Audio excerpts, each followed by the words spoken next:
really excited for the guys and an opportunity to go win a national championship, and having a season that created the chance to be at home for our fans to experience a regional and a super regional, and then the victories of those two.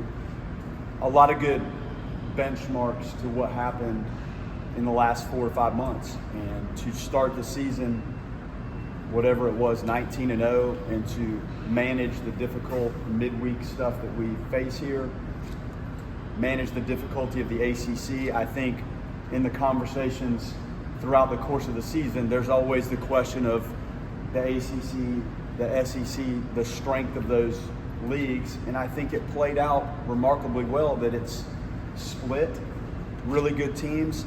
Tennessee, exceptional program, very talented. They have been there. We faced them a couple years ago. They're dynamic. So we clearly have our work cut out when you look at Friday. I'm so proud of what our players were able to do this year.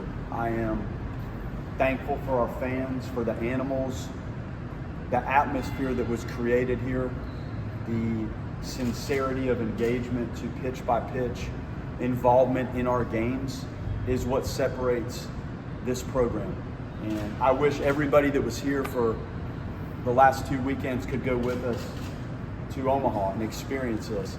It's a spectacle that's up there with Augusta, the Final Four, the national championship football game. What our guys will see when you roll in there tonight and tomorrow and on the way to the game Friday is truly just a remarkable spectacle in athletics, and it's very unique and rare. So I'm excited personally to do it, and then I'm excited for the guys to experience it.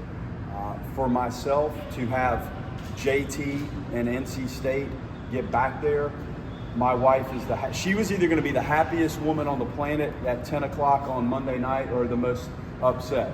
So I survived, and NC State did it. So we get to go out there and be together for that. And they had a tough 2021 to have to load your son up from the back of the hotel we're going to be in for our team and tote him back to South Bend, Indiana during the COVID thing. And those guys getting booted out of the College World Series was one of the toughest experiences athletically, personally, and as a family we've had. So happy that we get to regroup out there, and that'll be a nice moment for us.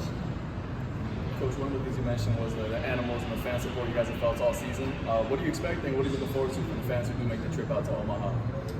I'm excited for them to see what this is like. I mean, it's a huge stadium, so you'll have 25,000+ people there, and they clear it out. So when you walk in there for the first time and that thing starts to fill up, it's really unique, and it's big, and it's a round, spacious venue. The city of Omaha opens up for this. They love this. I think it's one of the most unique sporting events you could ever attend. And the setup of the vendors and the people around the stadium and the restaurants and the bars and the atmosphere that's created because of how the stadium was built and the surrounding city is just awesome. So our fans will love every second of it, and I hope we can go play good baseball. You know, there's no chinks in the armor, any of the teams. You can look at the resumes and what they've accomplished to get to Omaha, like this is as good as it gets, and it's tough. College baseball has never been in a better position in terms of the talent, the age, the depth of these teams. So everybody that walks out, they're seeing the game played at the highest amateur level that it's ever been played at. Coach, it's so vital to get off to a good start out there because of the format. Do you have a sense of what you want to do for your starting pitchers? Yeah, they can just go shove and carve. That's what I want them to do. Jamie should be in good shape to open. Like, he had a real good bullpen today, so we'll probably go in that direction. And when you play every other day, it's different. Like, the format of this is different. You're used to the Friday, Saturday, Sunday, Tuesday. Well, all of a sudden, you know it's Friday, Sunday. So the ability of the relief pitchers to bounce back is a huge difference in how this tournament is structured. And it's a big deal. So guys that throw a little bit on Friday, man, you're off Saturday, and they can rest and recover. And that goes for everybody. So it's not like that's an advantage solely for us, but it does change things a little bit. So then as it lengthens out, when can the starter that throws Friday, when can Jamie recycle and be used again? And then you look at Dorsey, and it's the same thing.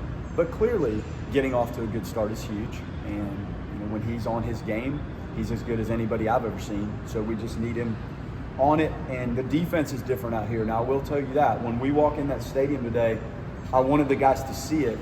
It's bigger. It's the wind changes things. There's days you can't hit a ball out of there from second base. There's other days when it's blowing straight out that balls do go out. But any way you slice it, the dimensions force the outfielders to run a lot of balls down. And when the wind is keeping the ball in the park, then it creates a little bit more for the outfielders because those balls that are really hit probably stay in. So we have to acclimate to that, and those three guys have to understand the dimensions and the wind and how that facility plays. It's different than most college venues, and I think the scoring in some of the regionals and super regionals at some of the college stadiums, the ball flies out of a lot of these places, and they're not big. So when you get out there, sometimes the games are a little bit different. What are some things you can do to help the players who haven't been all the spectacle part of it? Well, I did something I'd never really done. I sat in the legacy room yesterday, and we drew up a Wednesday, Thursday, Friday itinerary, which they usually have on the Teamworks program. But that's kind of moment by moment, and you have to scroll through it. So Sean put together a 3-day one-pager, and he snapped a picture of it. So we sat those guys down before practice, and I said, all right, here's what you're going to do. Your phones are out. I said, you copy that, and you send it to your parents right now. So here's the itinerary of what's going on, okay? And then we talked about the ticketing policy because I think each athlete gets 6 tickets. So it's coming at you in a lot of different directions that you don't experience when you're just playing a normal Friday game here. So I try to get ahead of the external stuff that they're going to face so they can channel it a little bit more, because I don't want them to have to deal with a lot of questions and a lot of turbulence Thursday and Friday leading up to the game. I want to try to take care of that now and tomorrow morning, and then you start to feel more comfortable with the preparation for Tennessee. So we've done that. I always try to set aside 20 minutes, so when we land, we're going to go right to the stadium, and everybody can walk in there, and I think that takes the edge off. The practice Thursday is wild. There's just so many people on the field, and you get 50 minutes to practice. So you're out there and you stretch, and it's over. And there's so many questions and microphones and cameras and things going on around you that Thursday becomes a blur. So going in there today just to take a look and sense the dimensions and what the dugouts and the bullpens are like, I think that has really helped. And there are other things that you have to deal with your team photos and the press conferences and ESPN trying to do stories on the team. So Thursday becomes lengthy, so I'm trying to prepare them for that. And then hopefully Friday becomes more normal. About a year ago, you got commitments from a number of transfers who their vision was to help you in the program, but also get to Omaha. Now they're going to get to realize that. Just the commitment they made, again, about a year ago to you all, and now they get to enjoy this. This is how you draw it up. And you have to get the right people in the program. The transfer stuff, there's 4,300 players, I think, in the portal right now. And we're clearly in play for a lot of those guys that would have interest in coming to Florida State. It doesn't mean you can take everybody that has interest. You can't take every good player. You have to try to get the right guys. And we did that.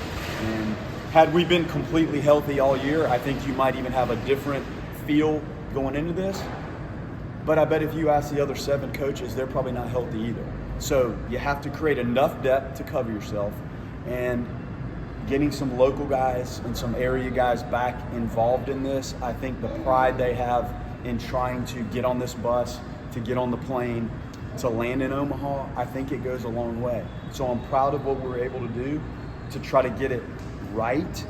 And we're facing the same thing right now. I'm not going to act like the recruiting is not a big deal right now. Like, we're doing the same stuff right now. My morning, my night, all week. You have visits and phone calls, and it's a challenge. It is really tough on coaching the team and trying to manage the program. Because if you don't get it right now for next year, you don't want to backpedal. And the world we're in is whitewater. It's talent warfare. It's facility warfare to try to continue to build and move. And we need to keep doing it. But this time last year, you tried to fill some of the spots that you knew you needed.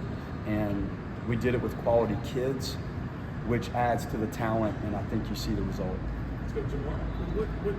As awful as parts of last year were there things that the guys have been able to draw upon, you've been able to draw upon this year in terms of just whether it's strengthening resolve or there are positives to it?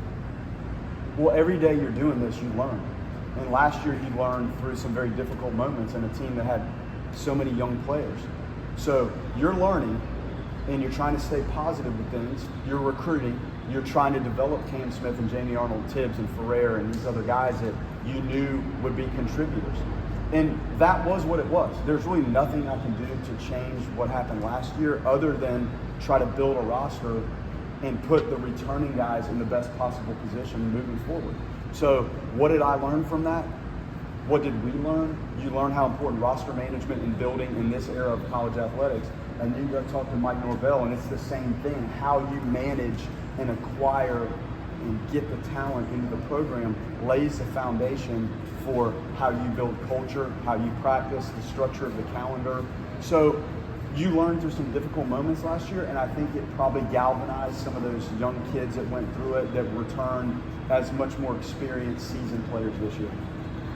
Coach talks about with Marco and the journey that he's come from GCC to now. Just talks about his growth and everything that he's overcome. Resilient, dynamic. What he went through medically was over the top, and he's fortunate that he was able to recover, and the body recovered, and he regained his form. And he's just a dynamic, fun kid. He's fun to have around, and it's a dynamic bat. It's a dynamic personality.